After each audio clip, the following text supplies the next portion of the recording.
평안하셨습니까? 예, 추석 명절 연휴가 시작되었습니다. 이번 명절에는 여러분의 믿음의 열매도 맺으시고, 그리고 하나님께서 아직까지 더위를 이렇게 가시지 않게 하시는 그 이유가 뭘까? 저는 생각해 봤어요. 우리의 믿음의 열매가 더욱 잘 여물 수 있도록 더 기회와 시간을 주시는 것은 아닐까, 이렇게 생각해 봤습니다. 아무쪼록 명절 잘 보내시고 또 하나님의 사랑과 은혜로 감사가 넘치는 이번 명절 되기를 주님의 이름으로 축원합니다. 우리 옆에 계신 분들 앞뒤로 함께 인사하실 때 부모 공경 자녀 사랑으로 가정 천국을 이루며 살아갑시다. 인사해 보겠습니다. 시작. 부모 공경 자녀 사랑으로 가정 천국을 이루며 살아갑시다. 예. 행복은 어디서 오는 것일까요? 모두가 그렇게 원하고 바라고 있지만 안타깝게도 많은 사람들의 이야기를 종합해 보면 우리 주변에 행복한 사람 그렇게 많지 않은 것 같습니다. 그러면 이상하지요? 행복을 그렇게 원하고 바라는데 왜 우리 주변에는 행복하다고 하는 사람이 그렇게 많지 않을까? 그것은 사람들이 생각하는 행복하기 위한 조건이 소유와 관계가 깊다고 합니다. 그래서 사회학자들이 현대인들은 이 소유를 통해서 자기가 행복한지 행복하지 않은지를 결정하기 때문에 그 소유, 내가 얼마나 많이 가졌고 또 많이 누리며 살아가고 있는가, 그것 따라 행복의 요인이 달라지고 또 결정되어진다고 하는 것이죠. 반대로 말하면 나는 왜 행복하지 못할까라고 하는 이 질문의 결론은 나는 여전히 부족하고 결핍되어져 있는 상태, 그것 때문에 나는 행복하지 못하다라는 결론을 얻게 된다는 겁니다. 자신이 가진 것, 그것이 항상 부족하고 자신의 사회적 지위가 낮고 자기는 여전히 피해자고 손해보는 사람이다 라고 스스로 생각하기 때문에 현대인들이 나는 행복하지 않다라고 스스로 자각하며 살아가는 그러한 병에 걸려 있다는 것이죠. 인간의 역사를 보면 인간은 철저하게 물질 중심의 삶을 살아가게 되었습니다. 소유가 나에게 행복을 준다고 믿기 때문에 결국 그것을 이루기 위하여 물질을 바라보고 물질 중심의 삶을 살 수밖에 없는 것이죠. 그러나 인간은 처음부터 하나님과 또 사람과 사람 사이의 관계를 중시하며 살아가는 존재였다는 것 여러분 기억하셔야 합니다. 하나님께서 우리 인간을 창조하셨죠. 그러니까 하나님과 인간은 떨어질 수 없는 관계인 거예요. 또 하나님께서 남자에게 여자라고 하는 배필을 만들어 주사 가정을 만드셨잖아요. 거기서부터 사회가 시작됩니다. 사람과의 관계를 하나님께서 중시하셨다는 거예요. 그러니까 하나님과의 관계, 사람과의 관계가 사실은 나를 행복하게 만드는 그 첫 출발점입니다. 그런데 사람들은 거기에 물질이라는 것을 가져다 놓고 그 물질과의 관계만을 중요시 여기며 살아가기 때문에 정작 자기 안에 있는 행복도 잊어버리고 또 무엇이 행복인 것조차도 잘 모르는 그러한 어려운 지경에 도달하고 말았다는 겁니다. 물질이 우리 삶의 목적이 되었을 때에 생각지 못한 함정에 빠지게 됩니다. 인간이 그렇게 원하는 물질은 영원하지가 않아요. 그게 가장 큰 문제입니다. 물질은 어떤 날은 생각보다 우리 손에 너무 쉽게 들어올 때도 있어요. 그런데 언제 보면 또 있던 것마저 다 사라지게 되는 것이죠. 역사 가운데 세상을 호령했던 수많은 나라와 왕들의 역사, 여러분 아시죠? 우리나라 역사를 봐도 그렇습니다. 조선이라고 하는 역사 길어야 500년이에요. 물질은 이처럼 한계가 있어요. 제한이 있어요. 그것이 인간이 누리는 권위라든지 권세라든지 자기가 아무리 그것을 오랫동안 가지고자 수고한다 한들 모든 물질에는 이와 같이 한계와 제한이 있다는 것, 영원하지 않다는 거예요. 아무리 잘 만들어진 집도 시간이 지나면 갈라지고 무너지게 됩니다. 여러분, 그게 과학이고 상식이에요. 아무리 잘 채워놓은 곳간고 시간이 지나면 그 곳간이 밑바닥을 드러내게 되는 거예요. 그렇다면 우리는 행복을 어디서 찾을 수 있을까요?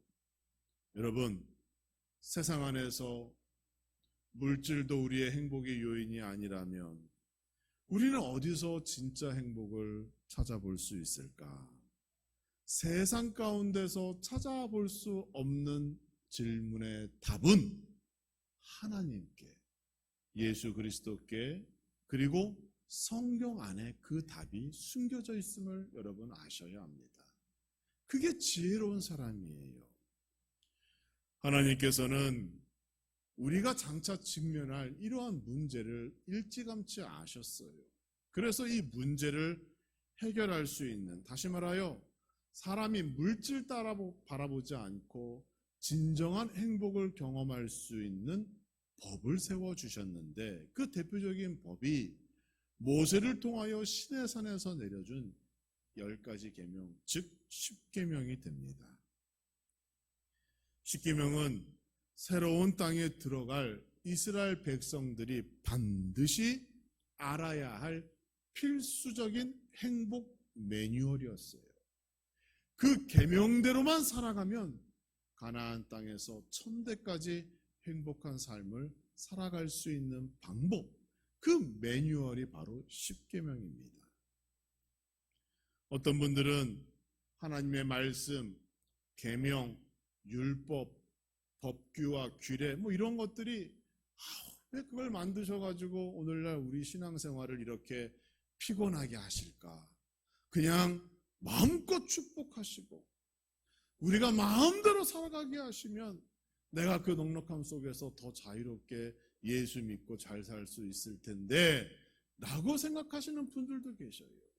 그런데 10계명 하나님의 법은 우리를 피곤하게 하기 위한 목적이 아닙니다. 이것은 인간이 하나님과 어떻게 바른 관계를 맺어야 하는가, 그 살 길을 알려주신 거예요. 하나님께서는 영원하시고 불변하신 분이기 때문에 하나님과의 관계를 어떻게 맺는가에 따라 그 하나님께서 약속하신 그 말씀이 나에게 유익이 될 수도 있고 그것이 해가 될 수도 있는 겁니다. 그래서 하나님께서는 우리에게 일찌감치 이 계명, 하나님의 법을 통하여 하나님과의 관계를 바로 세울 수 있는 그 길을 알려주신 거예요. 우리를 힘들게 하기 위함이 아닙니다. 모든 인간은 이 계명, 하나님의 말씀을 통하여 거기에 약속되어져 있는 것 같이 하나님께서 주시는 복을 누릴 수도 있고 거기에 나와 있는 것 같이 징계와 심판을 받을 수도 있는 거예요. 그러니까 우리 삶의 기준, 내가 정말 행복하기 원한다면 그 방법 또한 하나님 말씀, 그 법 안에서 찾는 것이 정말 지혜로운 사람이라는 것 여러분 기억하시기 바랍니다. 하나님께서는 자기 자신과의 관계, 하나님과 인간과의 관계는 물론이고 사람과의 관계도 바르게 맺고 살아가기를 원하셨습니다. 그래서 우리에게 가정을 허락하신 거잖아요. 그래서 10계명은 모두가 하나님과의 관계를 위한 그러한 계명으로 이루어져 있지 않고 약 절반은 어때요? 하나님과의 관계로, 또 절반은 사람과의 관계로, 그렇게 하나님께서 계명을 만드신 거예요. 그리고 사람과의 관계를 중시할 때에 그 첫 번째 관계는 바로 부모님과의 관계를 우리 하나님께서 정하신 겁니다. 여러분께서 성경을 읽으실 때에 항상 생각하며 읽으실 게 있어요. 말씀을 읽다가 어떤 내용이 반복되어진다면 그것은 정말 중요한 내용입니다. 내가 궁금한 게 있는데 그 내용이 성경에 기록되어 있지 않아요. 그것은 별로 중요하지 않은 거예요. 그것 때문에 시간 허비할 필요가 없어요. 또한 내용을 읽는데 항상 앞부분에 먼저 나온 것이 있다면 하나님께서 거기에 강조점을 두신 것이다 라는 것 여러분 기억하셔야 돼요. 그러므로 10계명에서 다섯 번째 계명, 인간과 인간 사이의 관계를 어떻게 잘 유지해야 하는가의 첫 번째 계명으로서 하나님께서 부모와 자녀와의 관계를 언급하셨다는 것은 하나님의 관심이 어디에 있는가를 우리가 거기서 파악하고 더 중요하게 그 말씀을 봐야 하는 겁니다. 오늘 본문에 의하면 하나님께서 약속하신 부모를 공경하는 자에게 주시는 축복이 무엇인가요? 하나님께서 주신 그 땅에서 생명이 길어지고 복을 누리게 될 것이다 이렇게 약속하셨어요. 조금만 깊게 묵상해 보면 인간이 원하는 모든 행복의 요건은 거기에 다 들어가 있는 겁니다. 하나님이 주신 땅에서 생명이 길어지고 하나님의 복을 누리게 될 것이다. 모든 행복, 우리가 원하고 바라는 마음의 소원이 거기에 다 들어가 있는 겁니다. 따라서 나의 행복을 위하여 물질과의 관계를 맺는 것이 아니라 우리 그리스도인들은 하나님과의 관계, 사람과의 관계, 그 중에서도 가장 먼저 가정 안에서 부모님과 자녀와의 관계를 바로 세울 때 하나님께서는 그 가정을 축복하시고 약속된 계명, 약속하셨어요. 그 가정을 천국과 같은 가정으로 만들어 주실 것이라 약속하신 겁니다. 이게 바로 하나님의 약속이고 언약이고 계명이고 십계명의 진정한 의미가 됩니다. 오늘 본문은 구약성경 신명기의 말씀이지요.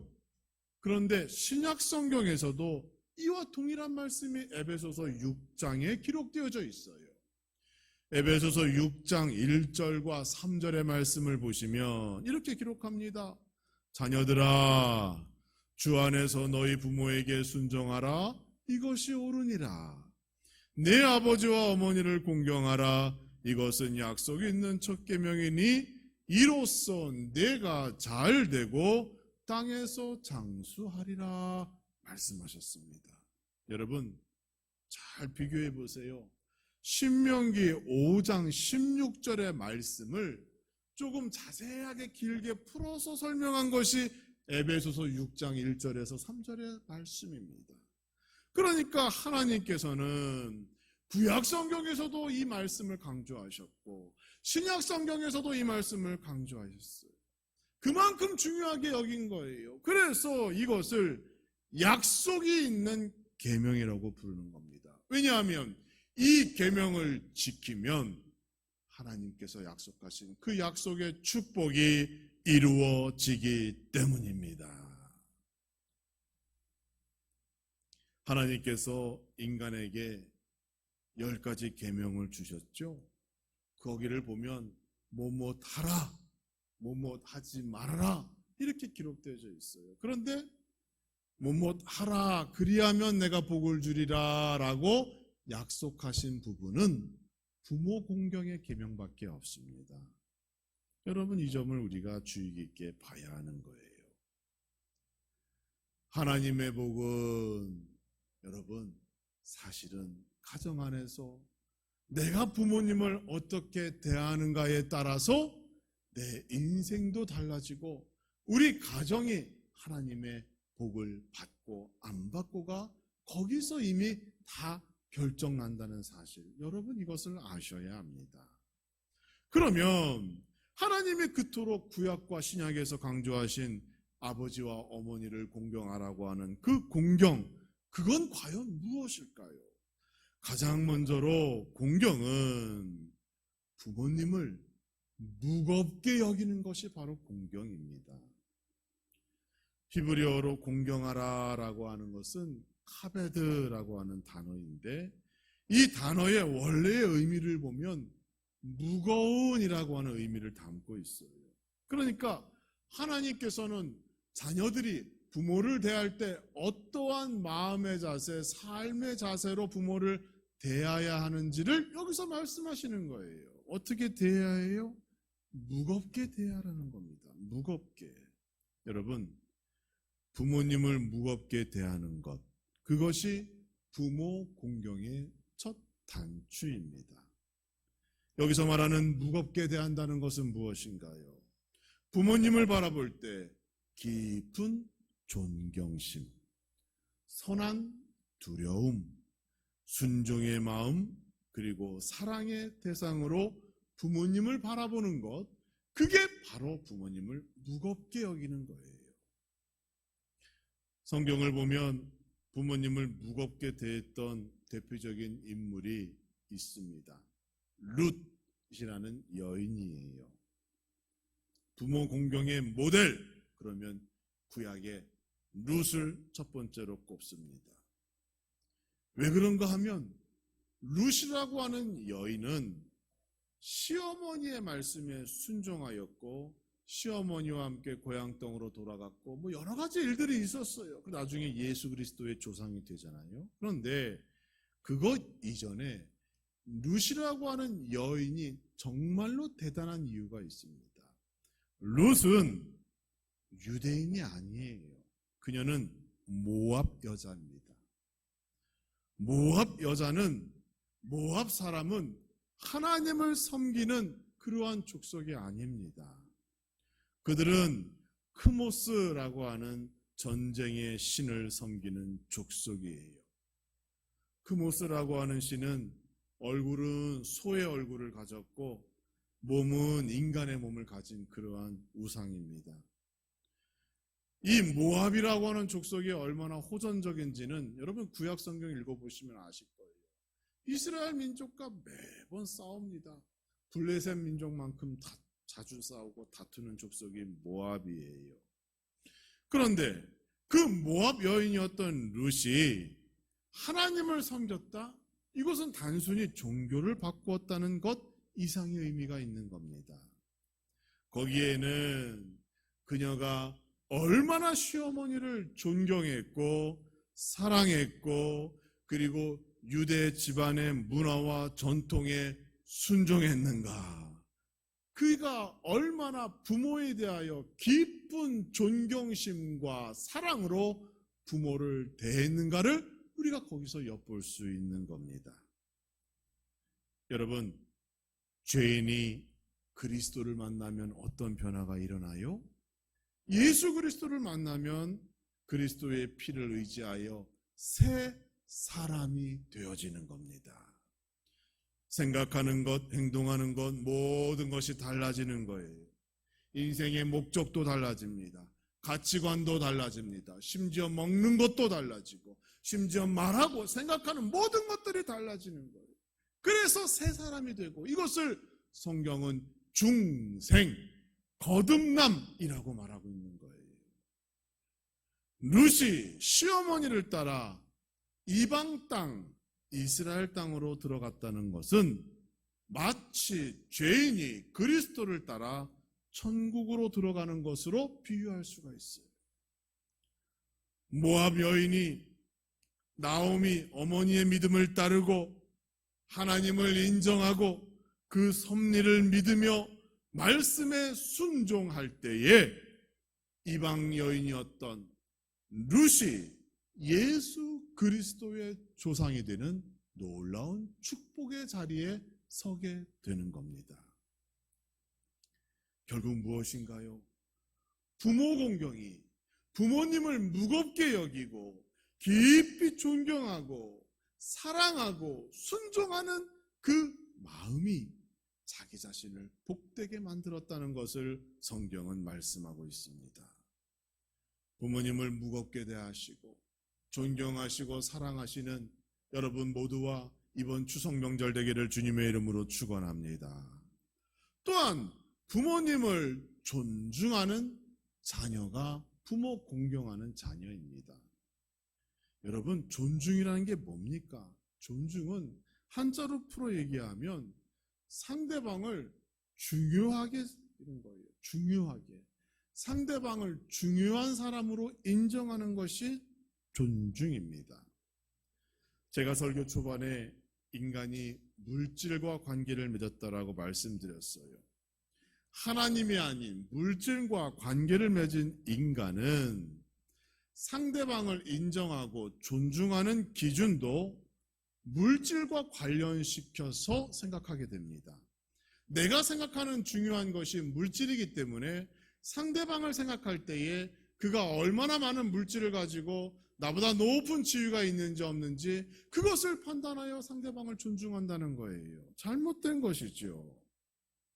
사회적 지위가 높은 부모, 재물이 많은 부모는 존경의 대상이 되고 그렇지 않은 경우, 무시되는 경우 여러분 우리 주변에 너무도 많지요.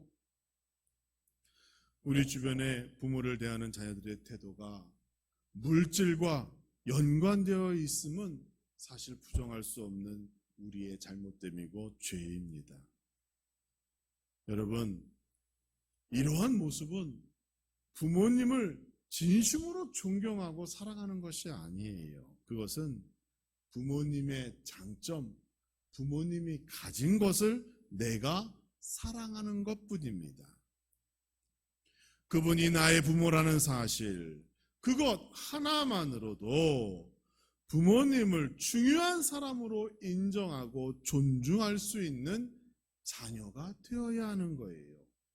부모님이 많은 것을 가지고 있기 때문에 내가 따르고 존경하는 것이 아니라 나를 낳아주신 분이 부모이기 때문에 그 부모를 내가 생각하는 겁니다. 성경에서 부모를 존중하는 것, 부모를 존중하는 방법에 대하여 오늘 한 가지를 알려드립니다. 여러분, 유월절의 교훈을 잊지 않기를 주님의 이름으로 축원합니다. 유월절은 넘어간다는 의미예요. 하나님의 명령대로 문설주에 어린 양의 피를 바르면 그 피를 보고 하나님의 천사가 그 집을 넘어갔습니다. 그게 유월절입니다. 그 집 안에 있는 사람들이 죄가 있느냐, 죄가 없느냐, 그것을 따지고 넘어간 것이 아니라 그 문설주에 발라져 있는 그 어린 양의 피를 보고 이유 없이 묻지도 않고 넘어간 거예요. 하나님의 그러한 은혜가 바로 유월절의 은혜인 겁니다. 예수님께서 우리의 어린 양, 하나님의 어린 양이 되셨죠. 그래서 누구든지 예수 그리스도 보혈의 피를 믿으면 죄 사함을 받고 구원을 얻게 됩니다. 이것이 하나님께서 세우신 법이고 그 은혜로 말미암아 오늘 우리가 이 자리에 앉아 있을 수 있는 거예요. 그 사람의 과거를 묻는 것이 아닙니다. 죄가 있고 없고를 따지지 않는 거예요. 예수 그리스도를 믿느냐 없느냐를 가지고 구원받았는가 못 받았는가를 결정하는 거예요. 그게 하나님의 어린 양 되시는 예수 그리스도이고 그것이 바로 유월절의 표본이 되는 겁니다. 이것이 세상과 교회가 다른 점입니다, 여러분. 세상은 자꾸 선과 악을 분별하려고 하고 거기에 대하여 책임을 물으려고 해요. 그래서 선이면 존중합니다. 악이면 징계하고 무시하죠. 하지만 성경의 기준은 이와 다릅니다. 우리는 선과 악으로 사람을 판단해서는 안 됩니다. 우리가 중요시하는 것은 하나님의 은혜입니다. 우리는 선과 악으로 세상을 살아가는 것이 아니라 하나님의 은혜를 의지하여 살아가는 사람입니다. 여러분, 하나님께서 만약 우리의 지금 기준대로 선과 악을 판단하여 복도 주시고 저주도 하신다면 오늘날 복받을 인간이 누가 있습니까? 하나님 앞에 인간은 모두가 죄인인데. 그렇잖아요. 하나님의 은혜는 넘어가는 은혜인 거예요. 그 문설주에 발라져 있는 어린 양의 피를 보고 넘어가는 것, 묻지 아니하고 넘어가는 것이 하나님의 은혜인 겁니다. 부모님이 혹 나에게 잘못한 과거가 있어요? 부모님이 혹시 우리 가정에 나의 배우자에게 실수한 것이 있습니까? 여러분, 묻지 마세요. 넘어가는 겁니다. 그게 성경에서 말하는 부모님 존경의 원리예요. 내 부모를 공경하라는 하나님의 명령 속에는 이 모든 것들이, 이것들이 암묵적으로 포함되어져 있는 겁니다, 여러분. 부모의 죄와 부모의 잘함과 못함을 따지는 자녀가 아니라 자녀의 입장에서는 나를 몸을 찢어가며 낳아주신 부모님께 그런 것을 묻는 게 아니에요. 넘어가 주는 거예요. 내가 그런 은혜를 이미 받았기 때문에 넘어가 주고 덮어주고 이해해주고 우리 어머니 아버지를 있는 그대로 받아주는 것, 그게 성경에서 말하고 있는 부모 공경의 원리입니다. 사랑하는 성도 여러분, 추석 명절이 되면 왜 그렇게 과거에 엄마 아빠가 나에게 못한 것, 내가 어릴 적에 차별받고 엄마 아빠한테 잘못했던 그런 어떤 기억들이 되살아나는지 모르겠어요. 그러나 여러분, 그러지 마셔요. 하나님의 은혜는 넘어가 주는 겁니다. 덮어주고, 그리고 그로 말미암아 거기서부터 사랑과 용서가 시작되어진다는 것 여러분 기억하시고, 이제는 성경에서 말씀하는 그 원리대로 부모님을 공경하는, 그리고 존중하고 내 인생의 중요한 사람으로 여기시는 여러분 되시기를 주님의 이름으로 축원합니다. 하나 더 말씀드립니다. 여러분, 우리에게 주어진 시간이 많지 않다는 것, 자녀 모두가 기억해야 합니다. 부모와 자녀가 다른 점이 있습니다. 자녀는 부모에게 상처받으면 친구들에게 가서 내가 이러이러한 일을 당했다고 얘기합니다. 그러면 졸지에 부모님이 나쁜 부모가 되어서 자식도 친구도 부모를 욕하죠. 그렇게 해야 화가 풀리고 기분이 많이 나아져요. 저도 예전에 그랬어요. 또 저만 그런 줄 알았더니 우리 딸도 그러더라고요. 우리 딸도. 제가 예전에 우리 딸이 행실이 바르지 않아서 제가 원하는 대로 가지 않으니까, 원래 그러면 안 되는데 부모의 욕심이 있잖아요. 그래서 제가 맨날 핸드폰만 들고 다니길래 핸드폰을 망치로 부셨어요. 봐라! 이게 뭐가 중요하냐? 물론 그 다음날 새로 사주긴 했지만 부셨어요. 그랬더니 우리 딸이 친구들에게 동생 핸드폰 빌려가면서 제 욕을 하는 거예요. 목사가 저 따위라고 이렇게 욕을 하는 거예요. 여러분, 이게 현실입니다.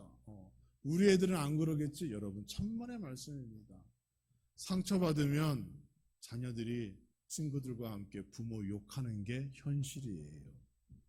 그런데 자녀들 잘 들으세요. 자녀들은 그렇게 살아갑니다. 부모 흉보고 욕하고 살아가죠. 그러나 부모도 자녀에게 상처받을 때 있어요. 그렇죠? 부모도 자녀에게 상처받습니다. 그런데 부모는 그 사실을 주변에게 알리지 않아요. 자기 마음속에 품습니다. 잘해야 부부끼리 얘기하겠죠. 그게 부모와 자녀가 다른 겁니다. 나쁜 부모를 만드는 자식은 있어도 나쁜 자식을 만드는 부모는 세상에 그렇게 많지 않습니다. 그게 부모의 마음인 거예요. 왜 그럴까요? 같이 흉보고 자식 욕하면 속이 후련할 텐데.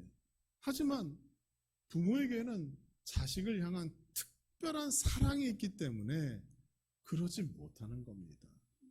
그러한 행동과 그러한 잘못됨 역시도 부모는 내 책임이라고 생각하는 거예요. 이게 부모의 마음입니다. 자녀는 부모의 몸에서 나왔다라고 생각할지 모르지만 부모는 자기의 몸을 찢어가며 낳은 자녀이기 때문에 그렇게 함부로 할 수 없는 것이고, 사랑을 따지고 희생을 따진다면 부모가 더 많은 거예요. 우리 자녀들이 기억해야 합니다. 그런데 무엇이 문제인가요? 자녀들은 앞으로 살 날이 많아요. 그런데 부모님이 가진 시간은 얼마 남지 않았다는 겁니다.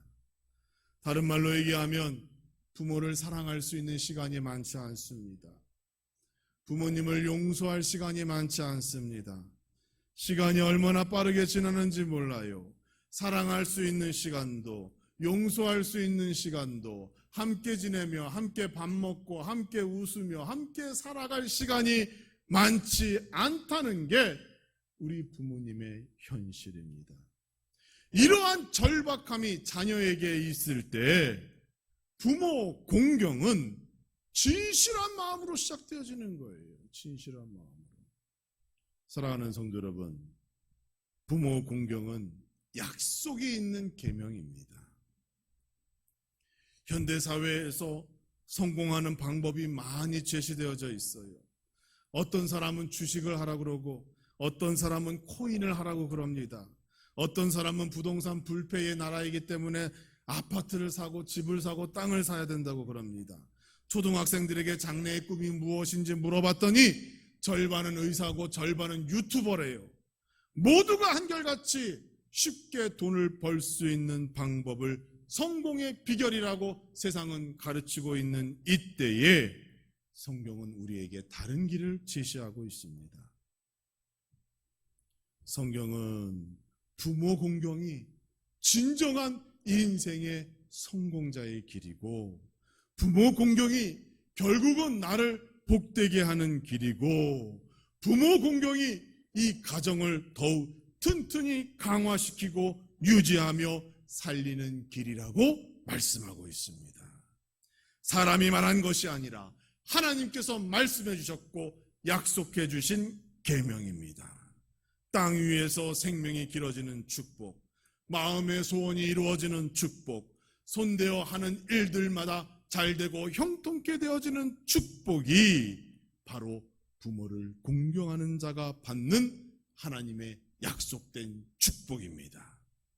이 약속된 축복을 기억하시고 이번 추석을 더욱 존중과 사랑으로 복되게 보내시는 우리 함라주안교회 모든 성도와 특별히 자녀 모두가 되기를 주님의 이름으로 축원합니다.